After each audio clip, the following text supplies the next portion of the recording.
Hi, good day. Big Brother, Big Sister program, UA Law, and yeah, mentors, potential mentors there on campus on dorm. My name is Kenisha Lowe. I want to call myself a mentor. I'm one of you. I'm a Jamaican citizen, big fan of our island, and big fan of our culture. One of the things that's unique about Jamaica, what is interesting about us as Jamaicans is we understand that we stand on the back, stand on the shoulders of our ancestors. We have a good sense of heritage. And when it comes to mentorships, that's basically what it is. It's as organic as breathing in and out. You came after someone and someone laid the way for you to be here. And after you're gone, there's going to be those that will come after you. And so mentorship is just being part of that very organic process of existence, of continuity.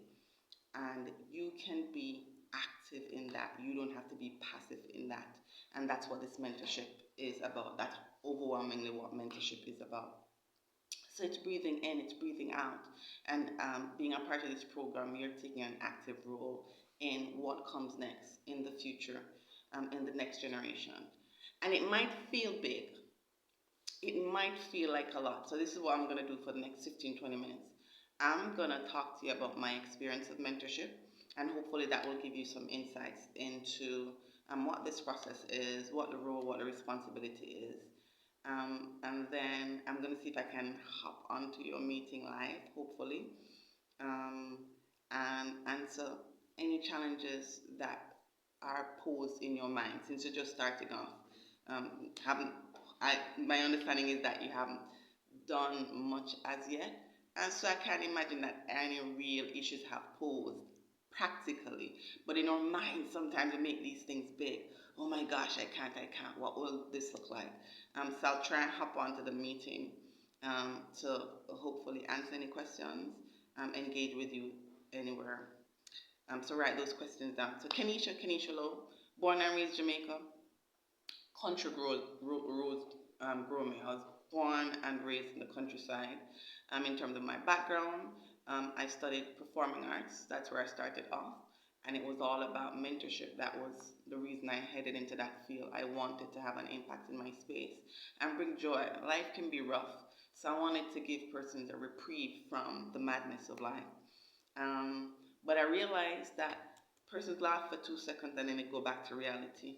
And so I went into politics because I really do believe, just like in the field that you're in, that our government has the farthest reach in any society, whether we're here or we should migrate and go overseas, that there's such a big impact in government. Well, the first thing I learned in politics is that the systems that exist are there by design.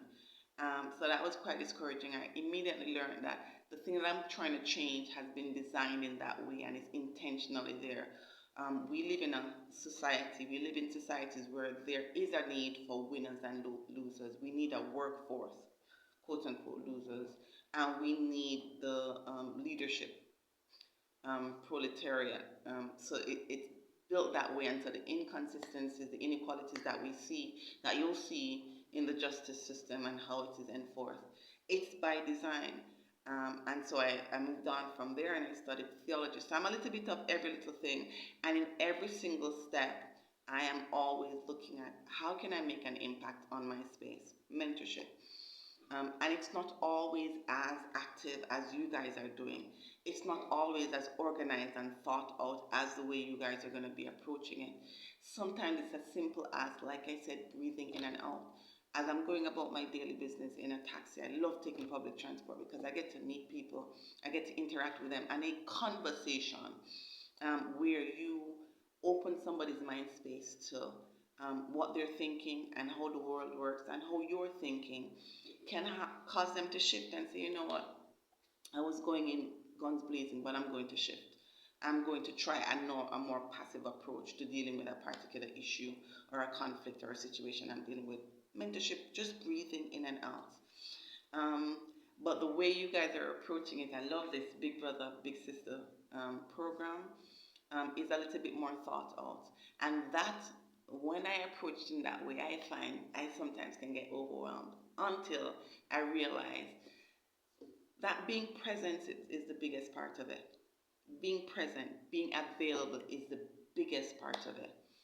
Every situation is going to be unique. Your little brother, your little sister will have a unique set of needs. And so just being present, being available, having that listening ear will help to one identify what is the need here. So um, there's no preset, what's the word? I can't find it. Algorithm? That is the wrong word, but pick sense out of the nonsense.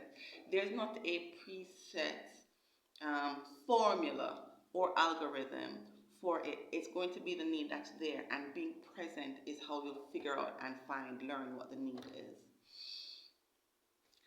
I was with a group of 40 young persons over the summer, and I was assigned to 8 of those 40.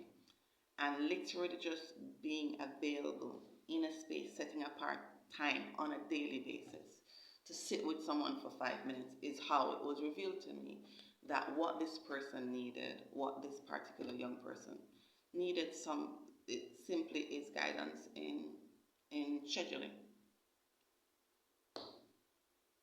And so all I needed to do is go to Google and find some examples of um, time management plans that have been effective, and then share with them my challenges in time management and scheduling. And it just put their mind at ease that, oh, I'm not the only one dealing with this. This is not uncommon. And here are some tools that I can use for that. All right, so I'm going to go to my agenda, my game plan for the next few minutes. I'm 7 minutes in, and I don't know if you're getting anything of use for your particular need as yet. But here we go. Um, like I said, I studied theology, so I'm going to bring a little bit of that. There is a message that says, if a man wants friends, he must show himself friendly, and that's literally what you're doing as mentors there on campus. If you want someone to pour into you, if you want friends, if you want support, be a support to somebody, and that opens up doors. And so, first of all, thank you so very much. First, second of all, thank you so much for even availing yourself to be a part of this awesome project. Um, and I want to just say to you that you actually have what you need. Like I said, it can be, and I'll say it over and over, it can be as simple as breathing in and out. You and your mentor be intentional about setting up aside time. So once a week, once a fortnight, once a month. This is the time I'm going to set aside. And then be available. What format is it going to be in? Is it going to be in a phone call? Is it going to be a picnic? Corned beef sandwich picnic. Hello, somebody. Bread and cheese picnic. I don't know what your budget is, law school students. School fees are probably bringing you over the hedge. But whatever your budget is, whatever the format is, telephone, face to face, a walk. Me, I'm a big fan of communities. So I'll invite my guys out to the beach. Don't do beach if that's not your thing. I'll invite my guys out to youth fellowship with a bunch of others. So whatever I'm doing, I have folk that literally just drive around with me. I need to spend some time with you, but I also gotta get these things done. So what I'm doing is what I'm inviting them to do. I'm doing some homework. I'm doing some studies right now. So come do homework with me. Come do study with me. And on the study break, you gotta put in a break in there every now and then. That's when we begin to catch up, begin to check in. As I'm driving, I have a 20-minute commute to the first point of my agenda for today. That's a 20-minute time that we can check in. What's going on with you? I like to use some key questions I'll ask almost all of my young persons. What was the highlight of your week so far? And then what was the low light of your week? And then from there, I'm going to be probing. So all this to say, you have all that you need. You have a wealth of experience. You've been on the earth for at least 18, 19, 20 years. That is a lot of experience that you bring. You also have already been through your first year. That is a wealth of experience that you bring. You have a unique background, your household, your family, your experience so far. That is a wealth of information that you bring. You've been in the space that they are in right now. And so, literally, you have the wealth of information, you have a wealth of resource just in your experience. What was it that you wanted last year? If you had somebody last year, what would you have wanted them to bring to the table? You have that to now bring to the table. So you have what you need. You have the wealth of information. And from experience, you have a last year, your experience of last year. And then there's a slew of resources around. You want to now equip yourself with resources for finances. What are the financial outlets that are available? Student Loan Bureau, how do they operate? Find that information out. What are the mental health support systems that are in place in your community? At UWI, I know UWI does have a really good mental health program because they come down. I'm in the West, by the way. They come down to Mobe ever so often. What are the mental health, but also health? What are the health resources available in your area? So in my area in Mobe, there's Type 5 Clinic, there is Cornwall Regional, but in an emergency, in terms of healthcare, what is available? We know we have free healthcare here in Jamaica. What is the local Type 5 clinic near to you? So if somebody has a need, where can you refer them to or direct them to? So what are the financial resources that are available? What are the mental health and health resources available? You want to have that added on to your wealth of information that you already bring. At school, what are the programs? What are the outlets for decompression? You study, you study, you study, your brain is full. What are the outlets for support to step away from studies and give yourself a reprieve? What are those? You want to have those information handy, have it in your back pocket, and that will be added to your wealth of experiential knowledge that you bring to the table in your mentorship. So I've said, let's pause. In being a mentor, big brother, big sister, one of the things that can be a con, uh, what's the word for it? Help me with the word, a vice that you can fall into, a deficit that you can fall into is balance. So you might be thinking that as a mentor, I'm going to be Superman, Superwoman. I'm going to be mother, father. I'm going to be the whole world to this person. No, that is not the task. And as a mentor, one of the first things you got to do is self-care. So you got to recognize what your role is. You're there as guide, as support. But you're not there to take on the other person. Pick sense out of my nonsense wholeheartedly. There are things that you are simply not equipped to do. You are not a mental health professional. So when certain issues pop up that are outside of your purview, you want to have the resources that I mentioned: finance, mental health, health, decompression, and refer your mentee, your little brother, your little sister to these resources. There's a suicide hotline. If somebody is saying, boy, I'm overwhelmed at a point that this is too much for me, don't try and take that on. Do not try and take that on. There are resources already in place. Get a list of those resources, and then you want to refer them. Refer them as quickly as possible. Spiritual. Jamaica is known to have the most churches per square mile. There's going to be churches that are able to give counseling, there are therapy programs. I know UA has a really good mental health program. You gotta get that information. You gotta have that in your back pocket to now refer persons or say to somebody, okay, this person needs some additional help. What kind of support can be provided for them? So don't take on the things that are not yours. Yours is to be a listening ear. Yours is to share your experience, your know-how. You pass year one, you figure that out, and they're now trying to do that past year one. What worked for you? What worked for you in managing teachers? You know how I don't know your subjects, but you know that history. I don't know, for example, you contracts. You know how to Mr. Brown that teaches contract. You know his handle. That is what you can provide. This is how you handle Mr. Brown. He's got a screw face, but don't watch the screw face. He likes apples. Bring him an apple. You put in you insert your thing there, and then finally you want to put or take advantage of the protections that are in place for you. So documentation, my right is about to come. Documentation of the process of your experience so far. I met with my big sister, my little sister Kenisha, for 2 hours. We went to halfway tree. We discussed, you're documenting it for yourself. We discussed better time management and what some tools are for her um, in managing her time because she's concerned about her studies.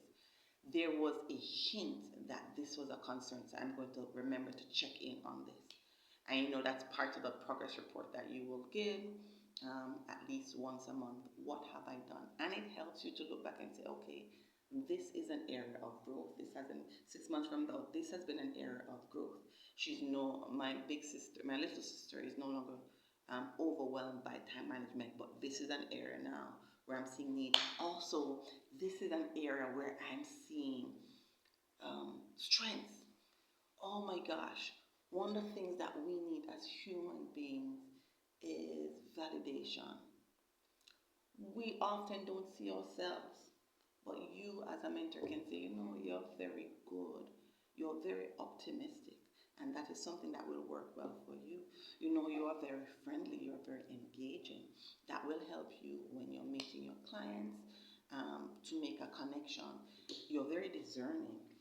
So that's one of the things you can validate the things, the insecurities that we have. You think you can't speak, but you're actually quite eloquent.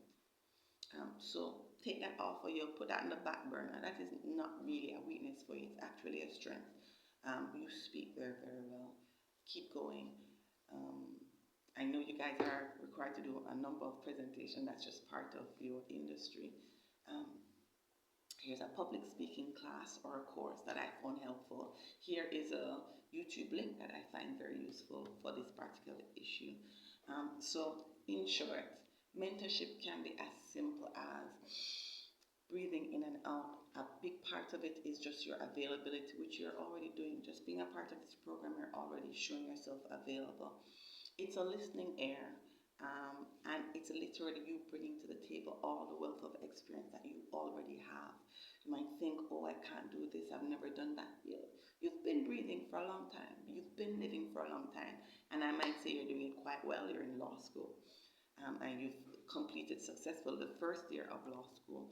So you have a wealth of information. That's what you're sharing. You're reminding this year's crop that, hey, you've come so far and you're standing on the shoulders of those that came before you. We're here for you. You're not on your own. Whatever issue that seems bigger than you, let's us chat it out. Let's talk it out. Let's look at this mountain and realize the molehill that it is. Realize the power that you have within you. That's literally what you're doing. You're shining a light on someone and saying, yeah, you're pretty bright. You're very, very bright. So just shine. Do you breathe in, breathe out. But make sure you don't take on more than is your purview. You're not a mental health specialist. So you gotta have the information and the resources, the connections to those specialists to refer them. You're not a you're not a bank, unless you are a bank, in which case, hi, I'd love to be your friend. You're not a bank. So find out the information from the financial support system to refer them. And then you are a part of a group. So put your progress reports together. Reach out to your project manager, project leader with things that seem bigger, that you don't think you can handle, the things that are bigger than you. Reach out to them with that. And then ask for any help. I don't know how to do this part. How would you do this part? Um, Tell me what questions you have. Let me make sure I've covered everything that I thought was pertinent. Yeah. And you guys are rock stars, eh? You're rock stars, so you already have it. You're already here. You're already doing very, very well. Just breathe in and out, be a listening air, and then ask for help if you feel like this is overwhelming you at all. My name is Kenisha. Tell me what part of that made sense, what part didn't make sense, what questions or concerns do you still have?